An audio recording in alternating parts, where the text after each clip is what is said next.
Қыздар, бүгін сіздермен котлеттің оңай әрі дәмді жасалынатын жолымен бөлісетін боламын. Каналыма тіркеліп лайк басып мені қолдап кетіңіздер.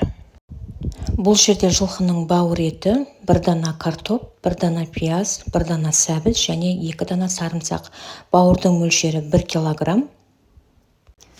Енді мясорубкадан шетінен біртіндеп өткізіп шығатын боламыз. Өткізіп болғаннан кейін 50-60 грамм сүт, орташа ас қасықпен 1 қасық тұз, дәміне қарай 1 қасық бұрыш қосып араластырып аламыз.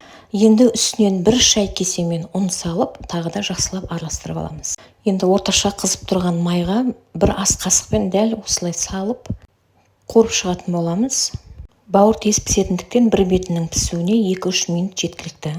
Осылай екі жағын алмастырып жақсылап пісіріп аламыз. Енді отбасыңызға жасасаңыз да, қонақ күтсеңіз де өте керемет рецепт. Ешқандай бөлінбейді, үгітілмейді, сынбайды. Міне көріп тұрғандарыңыздай өте керемет болып шықты. Сіз де жасап көріңіз, сіздің де қолыңыздан келеді. Ал сіздерден барынша қолдау күтемін. Лайк басып, каналыма жазылып кетіңіздер.